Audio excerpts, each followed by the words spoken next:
Et je le dis, c'est vraiment un truc de fou, c'est une des émissions qui fait le plus parler pour la nouvelle présidentielle. Et donc il y en a plein qui disent oui, il donne plus d'antennes à un tel, qu'à un tel, qu'à un tel, qu'à un tel. Eh bien, je vais vous montrer tous les mois. On a reçu le temps d'antenne des candidats aux élections sur le mois de janvier.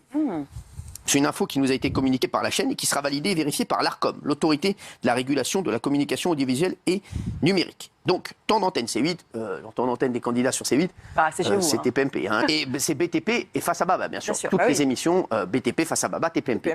Bien, regardez, ça, vous ne trouvez pas que c'est intéressant ça? C'est très intéressant. Je vais vous montrer. Regardez, qu'arrive en tête le candidat et le parti auquel on a réservé une plus grosse part, d'ailleurs on doit arrêter parce qu'on a notre trophée, c'est Jean-Luc Mélenchon, 31%.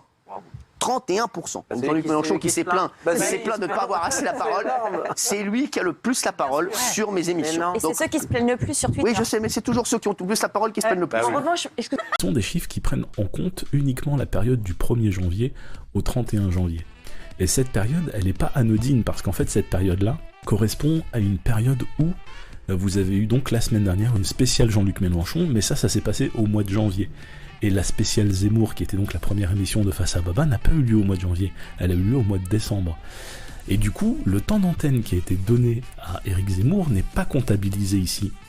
Et vous voyez, en fait, il est là le côté un peu malicieux de la méthode, c'est-à-dire que le temps d'antenne qui a été accordé à Jean-Luc Mélenchon sur C8 a été en sa faveur et en défaveur des autres candidats, et notamment en défaveur du poulain de Bolloré, à savoir Éric Zemmour. Mais dans la réalité, les chiffres sont pipés, puisque là, en fait, on ne prend en compte que la période du mois de janvier. 31%. Jean-Luc Mélenchon qui s'est plaint de ne pas avoir assez la parole. C'est lui qui a le plus la parole sur mes émissions. Voilà, donc Jean-Luc Mélenchon, c'est lui qui a le plus la parole dans mes émissions. Eh ben non, l'étude de la chercheuse Claire Secaille du CNRS, donc c'est une chargée de recherche au CNRS qui fait donc ça de façon très méthodique, très scientifique, et pour le coup c'est pas contestable dans le sens où vous avez également tous les chiffres qui sont là en annexe, etc. Et il y a un chapitre donc dans cette étude-là, c'est un PDF que vous pouvez télécharger qui s'appelle l'extrême droite surmédiatisée. Et c'est là en fait où vous avez véritablement les chiffres qui correspondent à la représentation des mouvements politiques sur la période septembre à décembre 2021, donc période qui n'est absolument pas couverte par les chiffres que vous donne Cyril Hanouna aujourd'hui dans l'émission. Et qu'est-ce que vous pouvez constater? Vous pouvez constater qu'on a une surreprésentation de l'extrême droite avec plus de 50% du temps.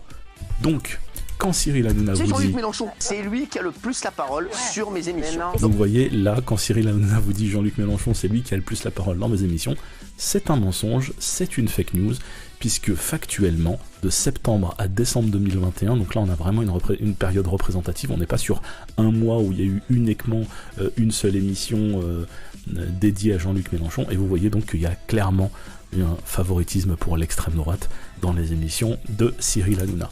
Je vous invite à télécharger cette étude qui est disponible gratuitement, et comme ça vous pourrez vous faire votre propre avis et avoir en détail en fait ce qui s'est passé.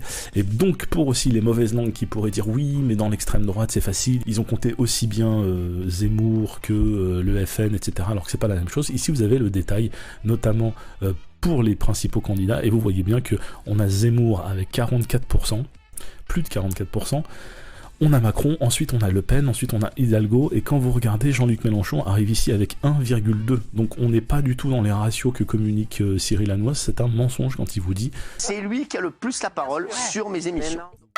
En deuxième position, s'il vous plaît, calmez-vous. En deuxième position, on a en jaune Emmanuel Macron, donc notre président, qui arrive en deuxième position, c'est-à-dire tout ce qui représente la République en marche, en deuxième position.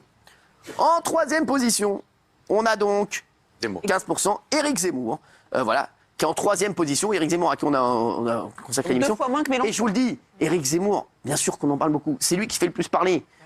En fait, voilà, nous, ici, on traite les polémiques. Donc forcément, il y a beaucoup moins de polémiques sur Valérie Pécresse